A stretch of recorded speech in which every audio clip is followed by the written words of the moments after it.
Imagina esto. Estás en medio del océano, rodeado de un grupo de forajidos sin miedo a matar. No hay vuelta atrás. No hay tierra a la vista.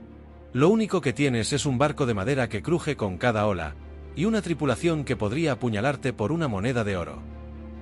Los piratas no eran como los pintan en las películas.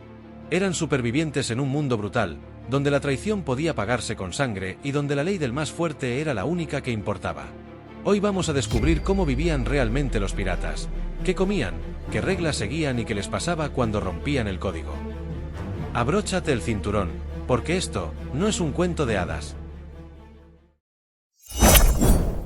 Tiempo para la historia. Cuando un barco pirata zarpaba, los primeros días eran un banquete. Había carne fresca, pan, frutas traídas de las islas y barriles llenos de agua potable. Pero la fiesta no duraba mucho. A medida que pasaban las semanas, la comida escaseaba y lo que quedaba se volvía casi incomible. El pan se convertía en una roca dura infestada de gusanos, pero en alta mar nadie se daba el lujo de rechazarlo. La carne, que al principio era sabrosa, pronto se pudría, y para disimular su hedor, se cubría con más sal de la que el cuerpo podía soportar. El agua era otro problema. Se almacenaba en barriles de madera, pero con el tiempo se llenaba de algas y adquiría un sabor nauseabundo. Para hacerla más bebible, la mezclaban con ron, dando lugar a la famosa bebida pirata, el grog. Y aquí es donde todo se volvía peligroso, porque un barco lleno de piratas borrachos era una bomba de tiempo. Las peleas, los motines y los accidentes eran el pan de cada día. Si había suerte, algún marinero lograba pescar un pez o atrapar una tortuga marina. Pero si la travesía se alargaba demasiado, el hambre podía hacer que los hombres recurrieran a lo impensable. Hay historias de barcos en los que los más débiles simplemente desaparecían, y nunca se encontraba su rastro. Pero el hambre y la sed no eran el peor enemigo. La verdadera prueba de supervivencia estaba en las reglas del barco.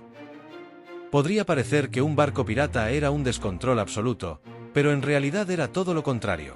Si no hubiera reglas claras, la tripulación se mataría entre sí antes de llegar al siguiente saqueo. Por eso, cada barco tenía un código pirata, una especie de contrato que todos debían aceptar antes de zarpar. El reparto del botín, por ejemplo, estaba estrictamente regulado. A diferencia de un barco militar, donde los marineros apenas recibían paga, en un barco pirata todos obtenían una parte justa del tesoro. Incluso había compensaciones para aquellos que resultaban heridos en combate. Si alguien perdía una pierna o un brazo, recibía una recompensa mayor. Pero si alguien osaba robar dentro de la tripulación, la pena era terrible. No había jueces ni jurados, solo una certeza: el castigo sería ejemplar. Y esto no se limitaba al robo. También había normas sobre el comportamiento a bordo. Nada de peleas dentro del barco. Si había un problema, se solucionaba con un duelo a muerte en tierra firme. Incluso existía algo parecido a un toque de queda. Después de cierta hora, nadie podía hacer ruido, porque el descanso era sagrado. Pese a estas reglas, la tripulación seguía estando formada por forajidos y asesinos. La única forma de mantener el orden era asegurarse de que los castigos fueran tan aterradores que nadie se atreviera a desafiarlos. Si alguien rompía el código pirata, su destino estaba sellado.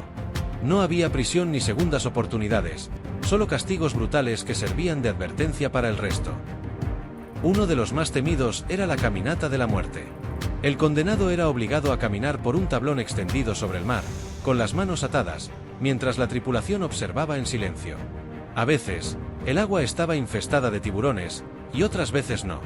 Pero el miedo de no saber qué te esperaba en las profundidades era suficiente para quebrar la mente de cualquier hombre. Otro castigo temido era la quema con pólvora. Se ataba al infractor y se le aplicaban pequeñas cantidades de pólvora en la piel, que luego eran encendidas. La explosión no mataba, pero dejaba quemaduras terribles y cicatrices de por vida, una marca que todos reconocerían como la de un traidor. Para los que cometían crímenes más graves, como asesinar a un compañero o intentar robar el barco, el destino era aún peor: el abandono en una isla desierta. Les dejaban con una botella de agua y una pistola con una sola bala. Solo había dos opciones: esperar a que la muerte llegara lentamente, o usar la bala para acabar con todo de inmediato. Con castigos como estos, no era de extrañar que la disciplina se mantuviera a bordo. Pero al final del día, los piratas no solo vivían con miedo. También había momentos de gloria y de excesos. La vida de un pirata no era para cualquiera. Cada día era una batalla contra el hambre, contra el miedo y contra los propios compañeros. Sobrevivir no dependía solo de la fuerza, sino de la astucia, la lealtad y a veces, de la pura suerte. Así que dime, ¿crees que habrías sobrevivido en un barco pirata? ¿O habrías terminado en la boca de un tiburón?